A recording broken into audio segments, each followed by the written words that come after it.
بس ٹھیک ہے نا، مجھے جو آپ کو دلیل سینڈ کی ہے اس کا جواب دے دیں آپ، وہاں سے نہیں یہ اس کا میں ابھی آپ کو بتاتا ہوں سب.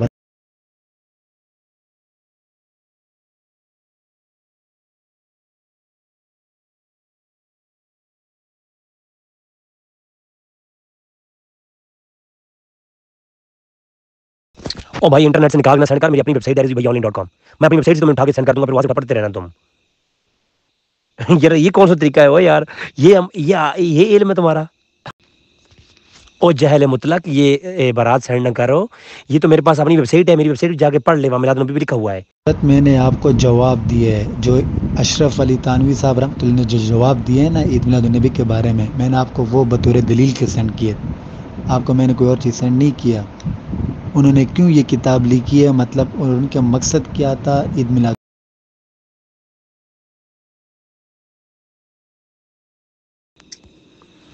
سکین ایسے نہیں ہوتا، سکین ایسے ہوتا ہے. عالم واہب الدنیا امام قسطلانی رحمۃ اللہ علیہ تمام دیوبندی بات مانتے ہیں، کہتے ہیں لا زال اہل الاسلام، ہمیشہ سے مسلمان میلاد مناتے آ رہے ہیں، اور یختفلون مجلس بشہر مولد النبی، نبی کی میلاد کی محفلیں حضور کے میلاد کے مہینے میں کرتے آ رہے ہیں. اور کہتے ہیں یعملون ولائم، اور بڑے پیمانے پہ کھانے پکاتے ہیں، اور وہ صدقے بھی دیتے ہیں، اور وہ صدقات بھی دیتے ہیں، اور جزن سرورا، اور سرور بھی کرتے ہیں، وہ مبارکباد بھی دیتے ہیں. ٹھیک ہے جی. اور آگے کہتے ہیں کہ اللہ تعالیٰ اس فرد پہ، مولد الکریم کی فرد پر، وَيَظْهَرُونَ عَلَيْهِ مِن بَرَكَةٍ كُلِّ فضل اللہ الامیم، اور اللہ کی طرف سے اس پہ فضل اور امیم ان کے لیے ہے. اور پھر کہتے ہیں وَمِمَّا جُرِبَ مِنْ خَاصِهِ إِنَّهُ أَمَانٌ فِي ذَلِكَ الْعَامِ وَبُشْرَىٰ عَاجِلَةً وَبَعِيدَةً الْمَرَامِ. جس روز میلاد مناتا ہے، میری آزمائی ہوئی باتوں میں سے ایک بات ہے، اس کا پورا سال امن و امان سے گزرتا ہے اور اچھی خوشخبریاں ملتی رہتی ہیں، اور اللہ اس پہ کروڑ رحمتیں کرے. رحم اللہ عمران استخذ لی بمولدہ مبارک آیادن، جو میلاد کے مہینے کو عید سمجھ کر کے منائے، اللہ اس پہ کروڑ رحمتیں کرے.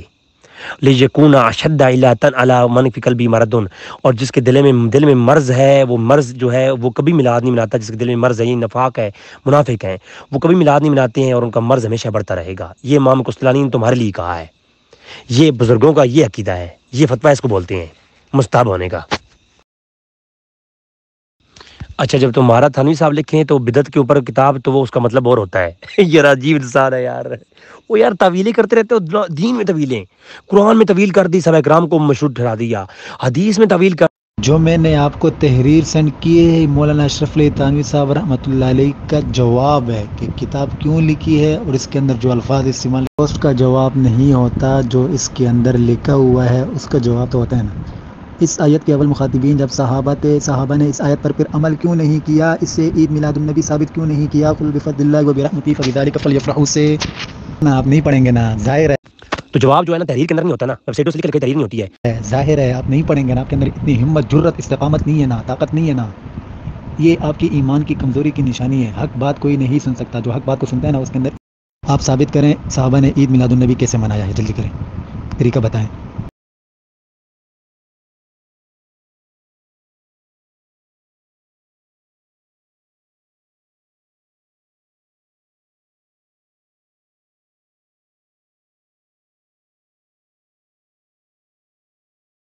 اللہ کے بندے، سادے بندے، جاہل انسان، صحابہ نے عید میلاد النبی کیسے منایا ہے؟ پلیز آپ مجھے بھی بتا دیں میرے پیارے بھائی جان. میں بھی عید میلاد النبی منایا کروں گا صحابہ نے جیسے منایا ہے. کیا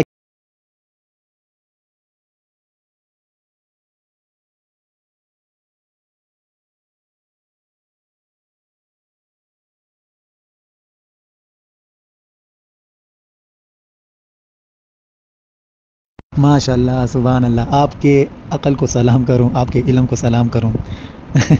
یار ایک میں جاہل سے بات کر رہا ہوں، مجھے ہنسی آ رہی ہے، میں کیا کروں؟ حضور کی حدیث کے سامنے جا جائے نا جب، اس کو جہالت بول دیا کرو، ٹھیک ہے. حضور وہ بھائی عمل کیا ہے نا، اور صحابہ کرام تمہیں کیا کہیں؟ صحابہ کرام کہہ رہے ہیں، خود جب صحابہ کرام کہہ رہے ہیں کہ اس سے مراد حضور کی آمد کو رحمت سمجھ کر کے آمد کرنا اور خوشی کرنا ہے، تو بات ختم ہو گئی ہے. جب صحابہ عمل کا حکم دے دیں تو کافی نہیں ہے؟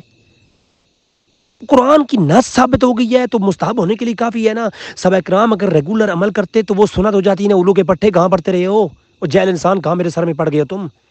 اللہ کے رسول روزانہ اس پہ عمل کرتے، یہ صحابہ کرام عمل کرتے تو وہ سنت ہو جاتی، یا وہ واجب اور واجب کے مقام پہ چلی جاتی.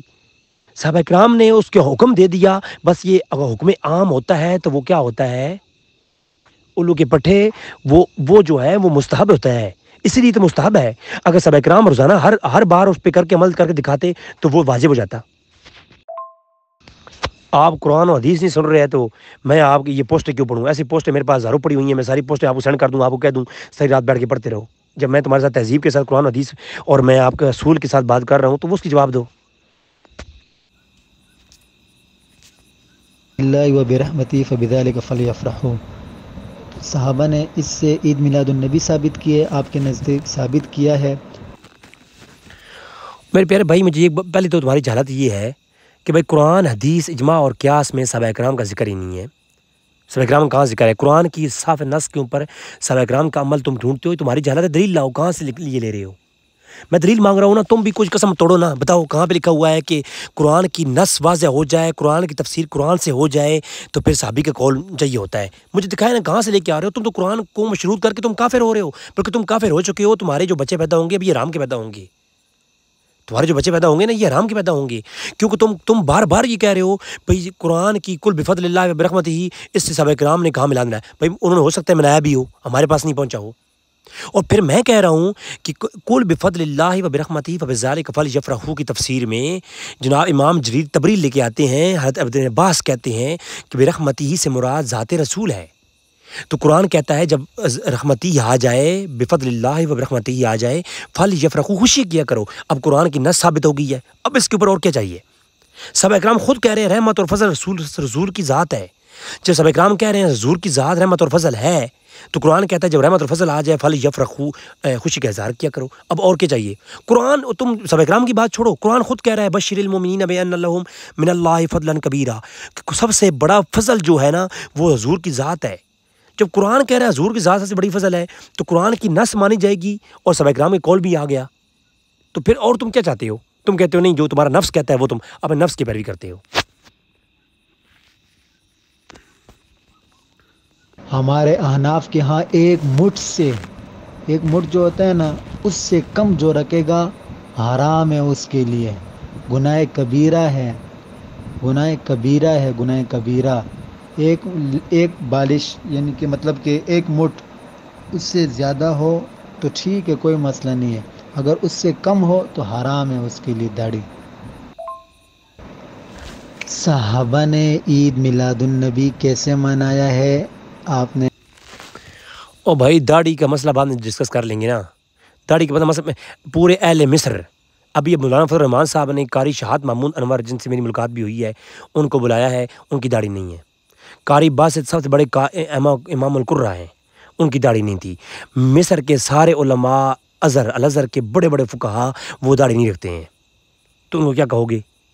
بھائی داڑھی کا وجود واجب ہے، داڑھی کی مقدار مختلف ہی ہے، یہ مسئلہ بھی ہم یہاں پہ ڈسکس نہیں کر رہے، اس کو چھوڑ دیں آپ، اس کو بعد میں ڈسکس کر لیتے ہیں، پہلے میلاد النبی کر لو نا کلوز، پھر میں تمہارا یہ شوق پورا کر دوں گا انشاءاللہ، کوئی ٹینشن نہ لو۔